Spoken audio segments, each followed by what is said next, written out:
Hi, everybody.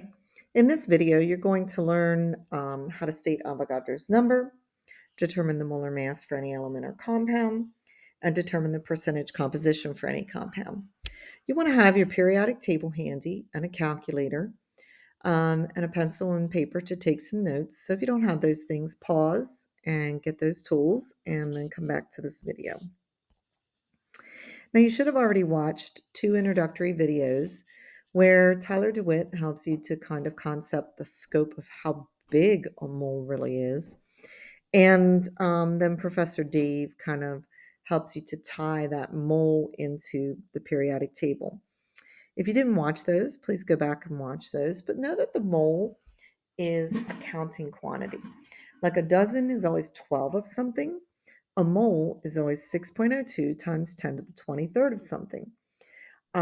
It helps us to count groups of atoms and molecules because individual atoms and molecules are too small for us to measure or count. This number is given a special name. It is called Avogadro's number. Sometimes you'll see it as 6.02 times 10 to the 23rd, but we do always use it.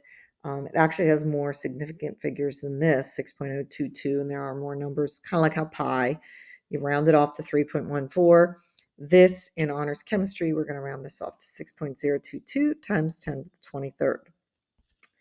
So, um, with your periodic table, you can always use your periodic table to find the atomic mass of any atom.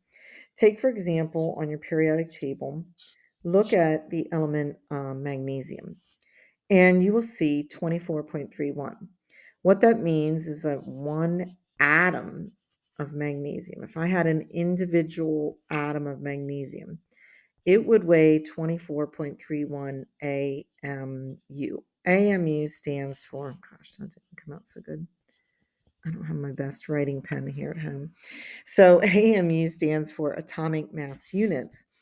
And atomic mass units are really small, like decimal point, like 20 some zeros, and just then some numbers just in grams. Too small for us to measure individually. So we cannot count or measure individual atoms of magnesium.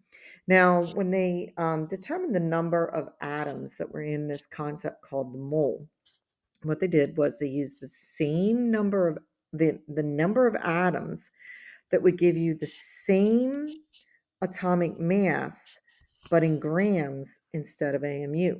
So for example, if I have 1 mole, and the abbreviation for mole is MOL, you can write MOLE or just MOL.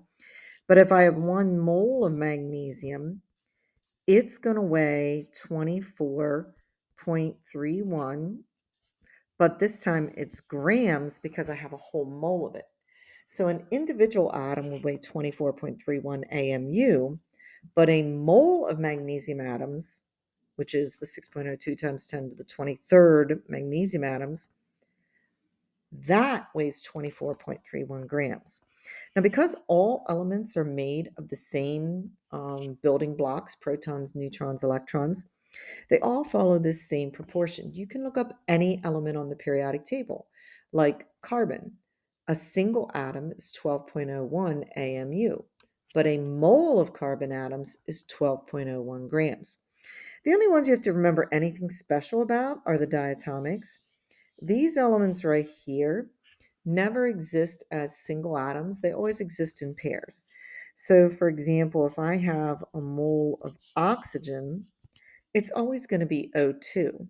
So I have to double, and instead of 16, it's 32.00 grams. Now, this is only when they're by themselves, like just pure oxygen. When it joins compounds, then you have to look at the subscripts in the formula of the compound to determine what weight it contributes to the compound. When they're ions, which we'll learn about ions shortly, same thing. They break apart into two separate O's when they become ions. So these 7 elements right here, you want to kind of memorize this list. I've seen all kinds of tricks for memorizing it. For me, I usually remember HON, HON, and then these are the 4 halogens in column 17 on the periodic table: fluorine, chlorine, bromine, and iodine. There's other elements that do this, like phosphorus has a really stable form, P4, and sulfur has a very stable form where it forms like a little ring of 8. It's kind of like a stop sign shape, ring of 8 sulfurs. But the ones that I'm going to require you to memorize are right here, okay? Those 7, you need to know that they are diatomic. Now, what about a compound?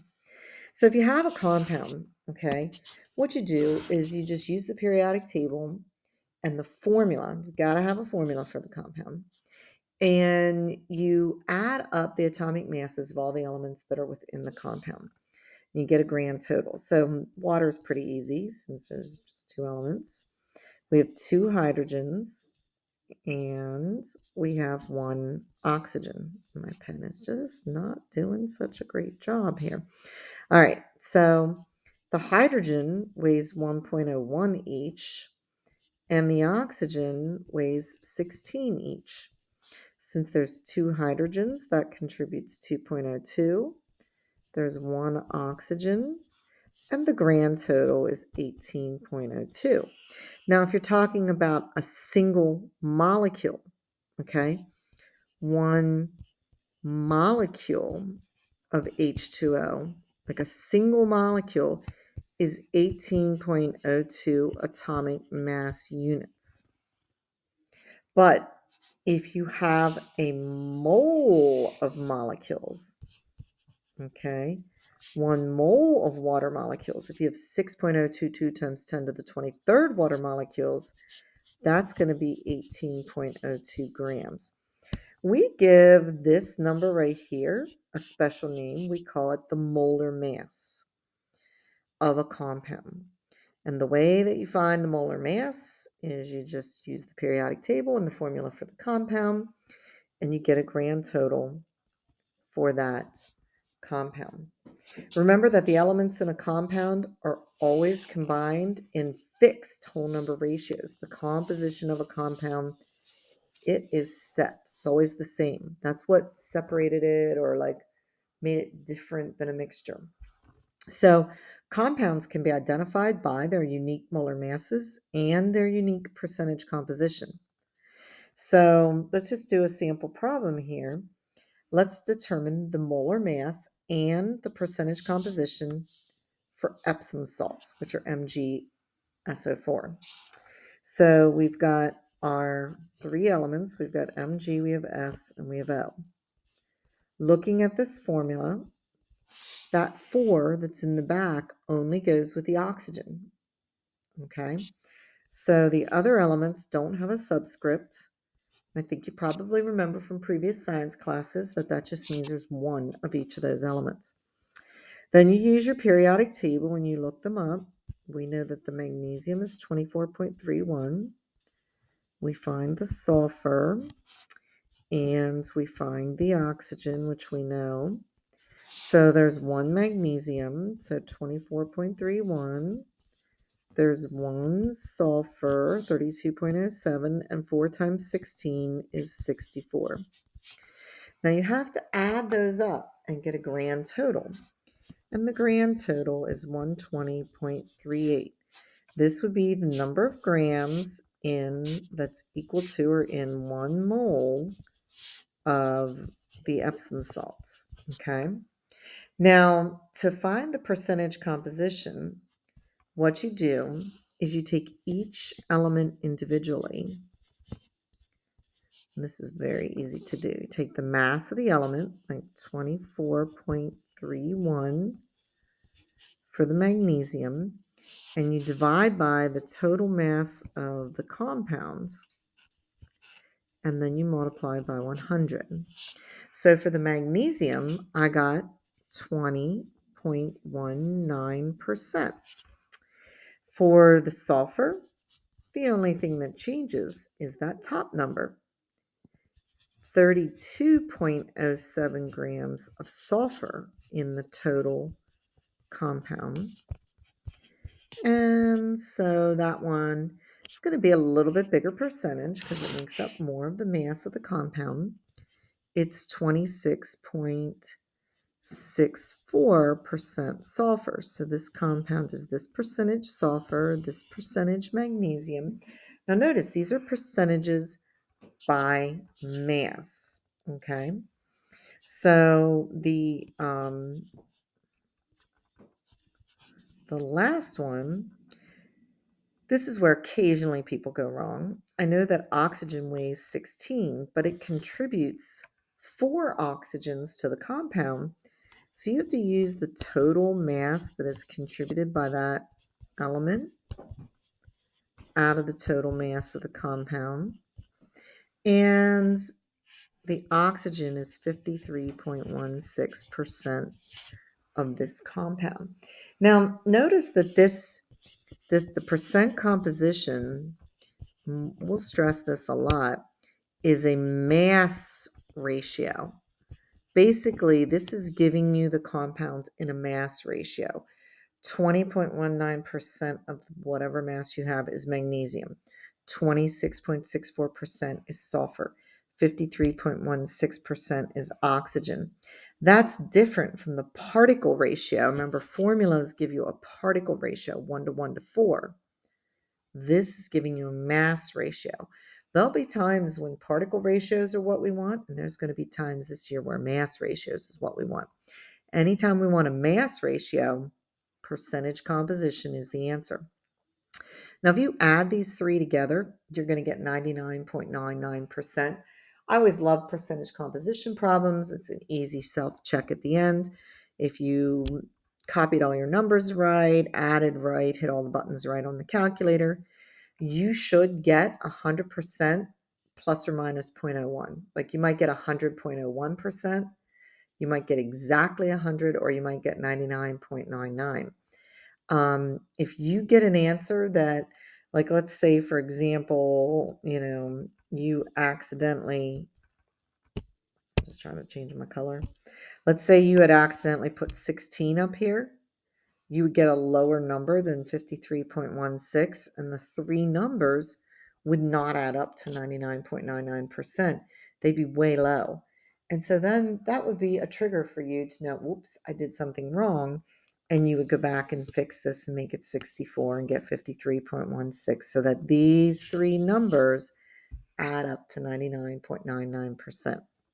So first you do a molar mass problem, then you use the individual masses and the molar mass to calculate the percentage composition. So you can pause this video and try this for this compound, calcium nitrate. Now remember, when there's a parentheses and then a subscript like that too, that means that you double everything inside of the parentheses. There's not just one nitrogen, there's 2. There's not just 3 oxygen, there's 6. So pause this video, try the problem, and then in a minute or two, restart the video and see how you did. So hopefully you paused this and tried this. So we have calcium. It's not wanting to write. There we go. We have calcium, nitrogen, and oxygen. We have 1, we have 2, and we have 6. Calcium is 40.08. Nitrogen is 14.01. Oxygen is 16. So we have 40.08, 28.02, and 96 for a grand total of 164.10. So this is the number of grams that's equal to 1 mole of the calcium nitrate. Okay. And then you can do the percentages for each one of these elements. If I did the percentage of calcium, it'd be the 40.08 over the 164.10 times 100. And for that one, I got 24.42% calcium. This can be done for every element. The percentage of the nitrogen, it's 28.02 out of the 16410. And for that one, I got 17.07% nitrogen. And then I can do the percent of oxygen, which is 96 out of the 164.10 times 100. And when I solved that, I got 58.50%. So, and that's the percentage of oxygen. So now I know the percentage composition. I think this is another case when you add these up there, 99.99%. Because we are rounding off to the second decimal place, sometimes it's not exactly 100, but it should be within 0.01, either above or below, due to the rounding. So your goal today was to learn to state Avogadro's number. You need to know that that is 6.022 times 10 to the 23rd. Determine the molar mass. For that, what you do is you look on the periodic table for the element, and then you need the formula and the periodic table to add up any compound. And then you determine the percent composition for the compound using the mass each element contributes to the compound and the total molar mass for the compound. Handle each element individually, the mass of the element over the mass of the compound times 100. So good luck, and I'll see you soon.